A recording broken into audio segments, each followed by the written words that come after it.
ഒരു മത്തങ്ങ പൊട്ടിക്കാൻ പോവാട്ടാ. ഞാൻ കാണിച്ചു തരാം. എന്റെ വീട്ടിലെ മത്തങ്ങ പഴുത്തു. അപ്പൊ കാണിച്ചു തരാട്ടാ മത്തങ്ങ പൊട്ടിക്കുന്നത്. കണ്ടോളൂട്ടാ. എവിടെ മത്തങ്ങ മൂട്ടു? ഈ മത്തങ്ങ കാണിച്ചു തരാട്ടാ. മൂട്ടും മോനെ, മത്തങ്ങ പൊട്ടിക്കാം നമുക്ക്. പഴുത്തു മത്തങ്ങ. നീ കണ്ട മത്തങ്ങ പഴുത്തു.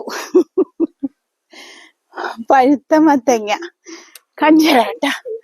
കണ്ട മത്തങ്ങ, വലിയ മത്തങ്ങ. എനിക്കിഷ്ടായി. കണ്ട പഴുത്തു വിട്ടാ മത്തങ്ങ. നീ കണ്ട. ഇനി ഇന്നലെ തന്നെയാന്ന് വിചാരിച്ചു.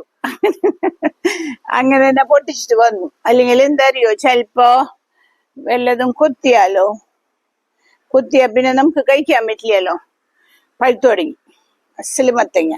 ഈ മത്തങ്ങയുടെ ജ്യൂസ് കുടിച്ചു ഞങ്ങള്. മാളയില് ഒരു ബി ഫാമിൽ പോയപ്പോ അവര് യെല്ലോ ഒരു ജ്യൂസ് കൊണ്ടു തന്നു. അപ്പൊ ചോദിച്ചപ്പോ ഞങ്ങളോടൊക്കെ പറയൂ എന്ത് ജ്യൂസാന്ന് പറയാൻ പറഞ്ഞു.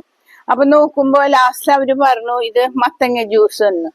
മത്തങ്ങ, പഴുത്ത മത്തങ്ങ നല്ലപോലെ കുട്ടി കുട്ടി പീസായിട്ട് അരിഞ്ഞിട്ട് ഇത്തിരി പഞ്ചസാരയും ഇട്ടിട്ടുണ്ട് കേട്ടോ. അധികം ഇട്ടിട്ടില്ല. പഞ്ചസാര ഇട്ട് നല്ല ഐസ് ക്യൂബ്സ് ഒക്കെ ഇട്ടിട്ട് എന്തൊരു ടേസ്റ്റ് ആയിരുന്നു എന്നറിയോ. നല്ല ടേസ്റ്റാണ് മത്തങ്ങ ജ്യൂസ്. ഞാനിത് വെച്ചിട്ട് ഒരു ജ്യൂസ് ഉണ്ടാക്കി കാണിച്ചിരാം. പക്ഷെ മത്തങ്ങ, പഴുത്ത മത്തങ്ങ ഉണ്ടല്ലോ, ഡയബറ്റീസുകാർക്ക് ബെസ്റ്റ് എന്നാ പറയുന്നത്. സാലഡ്സിലൊക്കെ ചെറിയ ചെറിയ കുട്ടി കുട്ടി പീസായിട്ട് ഇടുക. അത് കഴിച്ചാൽ ഭയങ്കര നല്ലതാന്ന് പറഞ്ഞു കേട്ടിട്ടുണ്ട് കേട്ടാ. ഞാൻ കഴിച്ചിട്ടില്ല.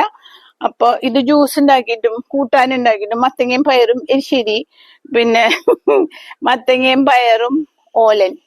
ഇന്നാളെ ഞാൻ പറഞ്ഞില്ലേ ഓലൻ. പിന്നെ മത്തങ്ങ പുളിങ്കറി ഉണ്ടാക്കും ഞങ്ങൾ തൃശ്ശൂര് ഭാഗത്തൊക്കെ.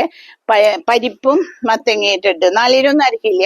എന്നിട്ട് പുളിയൊക്കെ പിഴിഞ്ഞ് നല്ല അതിന്റെ വറുത്തെണ്ണയിലാണ് കേട്ടോ സ്വാദ്. കടുക്, ഉലുവ, ചെറിയ ഉള്ളി, കൊല്ലമുളക്, പിന്നെ കറിവേപ്പില ഒക്കെ ഇട്ടിട്ട് ഇങ്ങനെ നല്ല പോലെ മൂപ്പിച്ചിട്ട് ലാസ്റ്റില് ഇടണം. അതിനൊരു പ്രത്യേക സ്വാദാണ്. എന്റെ മോന് ഭയങ്കര ഇഷ്ടം പുളിങ്കറി.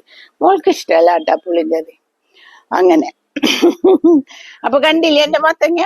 കണ്ടു നോക്കൂ. കണ്ടാ എന്തൊരു ഭംഗിയുള്ള മത്തങ്ങ പഴുത്തു തുടങ്ങി.